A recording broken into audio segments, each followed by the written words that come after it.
আমার উম্মতেরই একটা দল যখন মাটির খোদার ইবাদতকে বৈধ মনে করে নেবে, তখন তাদের কাছে কিয়ামত আসবে। এই দেশের লোকেরাই একদিন না একদিন সে দেশের মাটিতে মন্দির কায়েম করতে অনুমতি দিয়েছে, মন্দির তৈরিও হয়েছে এবং সেখানে যথারীতি পুজো পাঠও হয়ে যাচ্ছে। অথচ নবী করিম সাল্লাল্লাহু আলাইহি সাল্লাম মরবার আগের দিন বলেছিলেন, আখরিজুল মুশরিকিনা মিন জাজিরাতিল আরবে, আরবের দিক থেকে, আরবের এলাকা থেকে যত মুশরিক আছে ওদেরকে বের করে দিতে হবে। এখানে কোনো মন্দির থাকবে না, এখানে কোনো গির্জা থাকবে না। এবং আল্লাহ রাব্বুল আলামিনের নবীর দেশে মক্কা আর মদিনার চারিদিকে 11 কিলোমিটার দূরে সাইনবোর্ড লাগানো ছিল, কি বলে, মামনু দুখুল গায়রিল মুসলিমিন, অমুসলিমেরা এই রাস্তা দিয়ে ভিতরে ঢুকতে পারবে না। 11 কিলোমিটার দূরেই মদিনা থেকে তাকে ডান দিকে কেটে চলে যেতে হবে।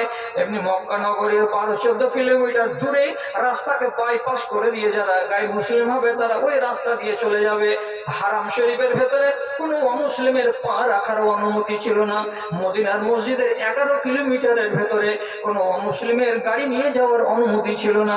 কিন্তু আস্তে আস্তে দিন বদলে গেল, সেখানে আর আইন থাকলো না। তোমরা যখন যেখানে যার মন লাগে সেখানে চলে যাও, ওই সাইনবোর্ডগুলোকে খুলে ফেলে দেওয়া হয়েছে এবং অমুসলিমেরাও ইচ্ছা মতো সেখানে যাতায়াত শুরু করে দিয়েছে। এগুলো কেন হচ্ছে? ওই হাদিসের দিকে যখন তাকাচ্ছি তখন মন বলছে এই জন্যই হচ্ছে।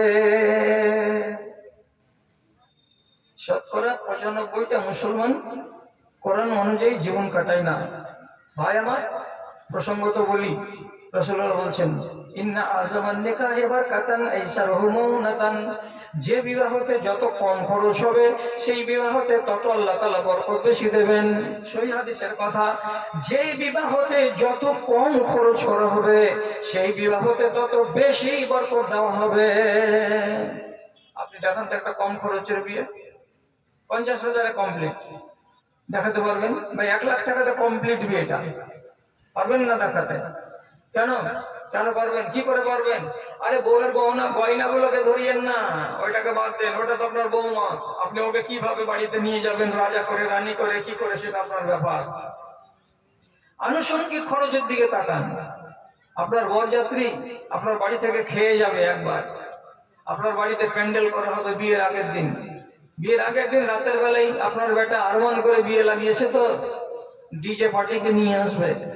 রাতের বেলায় সারা রাত ধুমধাম ডিজে বাজবে, নাচ হবে, গান হবে, ভিডিও চলবে। দিনের বেলায় আপনার ছেলে বিয়ে করতে যাবে, তো সে একটা ভিডিওর ক্যামেরাম্যানকে সাথে করে নিয়ে যাবে। গাড়িতে উঠবে তো ক্যামেরা, নামবে তো ক্যামেরা, স্টেজে বসবে তো ক্যামেরা, বিয়ে পড়াবে তো ক্যামেরা, শ্বশুর আঙ্গনা থেকে যখন রসগোল্লা মুখে হা করে ভরবে তখনও ক্যামেরা। এই ক্যামেরা ক্যামেরা ক্যামেরা ক্যামেরা করেই যাবে করেই যাবে। তারপর কয়খানা গাড়ি যাবে আপনার বেটার বরযাত্রীতে? 12খানা বোলেরো। এক একটা বোলেরো ভাড়া কত? 3,000 টাকা। যেই গাড়িটাতে আপনার বৌমা বাড়ি আসবে সেই গাড়িটাকে ড্রেসিং করা হয় 4,000 টাকার ফুল দিয়ে। ওই গাড়িটাতে বৌমাটা আসবে, আপনার বেটা বিয়ে করে নিয়ে আসবে। আপনি আপনার বেটাকে জিজ্ঞেস করিয়েন যে তুই কি মনমোহন সিং এর ভাগনা, যে তোর এত ইজ্জত যে তুই বিয়ে করতে যাবি তো গাড়িটাকে 4,000 টাকা ড্রেসিং করিয়ে? তোর মা তো গোবর তুলে আজকেও, যাকে বিয়ে করে আনবি তাকে তো পরশুদিন থেকে গোবর ঘাটতে হবে, আর গোবর যদি না ঘাটে তো ওই মেয়েটা খেতে পাবে না। তো সেই মেয়েটাকে যে তুমি ড্রেসিং করা গাড়িতে নিয়ে আসবে, তো লাজ শরম বলে কিছুই নেই। অতিরিক্ত 4,000 টাকা। তো যদি 6খানা বোলেরো থাকে 318,000, এদিকে 4,000, 22,000 টাকা আপনি পান্তে ফেলে এসেছেন। কেন? যে ঘোরাতে বলেছি বরযাত্রী যাওয়া হারাম, তো আপনার 22,000 টাকাকে খরচ করা হলো হারাম। কেন গেলেন? খরচটাকে বাঁচাতে পারলেন না। যদি বেটাকে বলতেন তোকে 22,000 টাকা হাতে গুনে দিয়ে দিচ্ছি, বিবাহ শাদীর পরে ব্যবসা বাণিজ্য করবি তো তোর কাজ দিবে, তাহলে অবশ্যই ছেলেটার সংসারে বরকত হতো।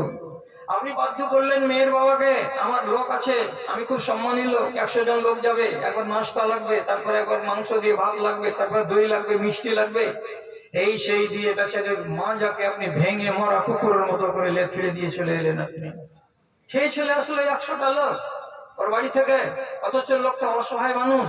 আপনার ইজ্জত রাখতে গিয়ে ওর ঘাড় ভেঙে গেল। ওই লোকটার খরচ কতটি হলো? ওকে প্যান্ডেল করতে হলো, ওকে চেয়ার আনতে হলো, ডেকোরেশন করতে হলো, এর পেছনে ওর আনুষঙ্গিক খরচা ছিল 15,000 টাকা। আর গরুর মাংস করতে গিয়ে আর মানুষের সেবা শুশ্রূষা করতে গিয়ে মেঝে খরচ হয়েছে 50,000 টাকা।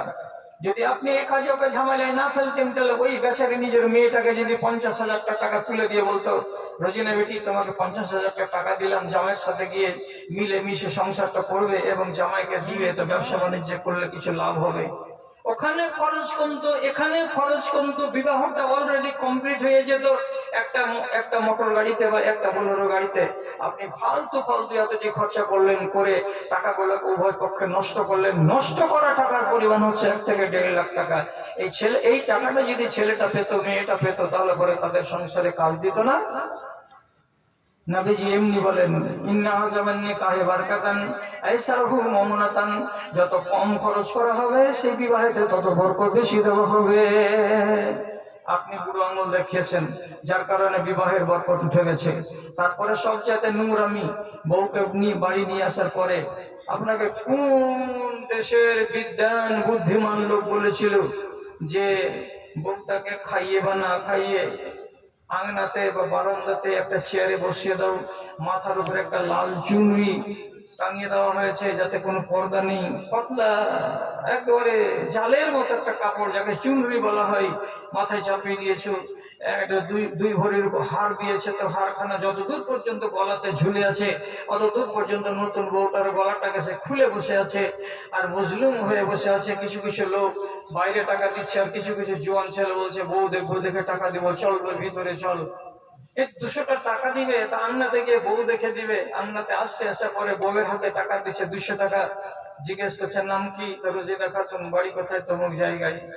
বউয়ের মুখ দেখলো, গলা দেখলো, হাতটা বাহু পর্যন্ত খোলা দেখলো, ব্লাউজ কত ইঞ্চি ছিল সেটাও দেখতে পেলো, মাথার চুলগুলো সবই দেখতে পেলো। তাহলে আপনি আপনার বাড়ির এই পর্দার মেয়েটাকে বা জিনিসটাকে আপনি যে গ্রামবাসীকে ইচ্ছা করে প্ল্যান করে সেজে খুঁজে আপনি আনন্দ চিত্তে দেখাচ্ছেন, যারা দেখনেওয়ালা তারা কয়টা নমাজি, যারা দেখনেওয়ালা তাদের নজরের ভিতরে কতখানি সংযম আছে, যারা দেখনেওয়ালা তারা কতখানি পরিষ্কার। আপনি বাস্তব চিত্র যদি দেখেন, তো ওই মেয়েটিকে দেখালেন কাকে? একটা ছুচুন্দরকে, একটা লাফাঙ্গাকে, একটা মদখোরকে, একটা সুদখোরকে, একটা বেনমাজিকে, একটা লাফাঙ্গাকে আপনি দেখালেন। আর দেখে নিজের বাড়ির ইজ্জতটাকে আপনি মালিয়া মিট করে রেখে দিলেন। আপনি এই নারীর সঙ্গে কি ভালো ব্যবহার করলেন, আর আপনার ছেলেটার সঙ্গে কি আপনি ভালো ব্যবহারটা করলেন, যেটা আপনার বাড়ির ছিল পর্দা জিনিস, তাকে নাঙ্গা করে দিয়ে। নিজের বিবেককে জিজ্ঞেস করবেন, 200 টাকার কোন দরকার ছিল যে তোমাকে দিতেই হবে, আমার আর আমার বৌমার মুখ তোমাকে দেখতেই হবে? এই ফেতনা থেকে আপনি নিজেকে বাঁচাতে পারলেন না। ভাইরে, একটাই কথার উপরে যদি বলে চলে যায় লম্বা করে, তাহলে উদাহরণ অনেকটি থেকেই যাবে। আমি বলছি 95টা লোক ইসলামী শরিয়তকে মেনে চলে না।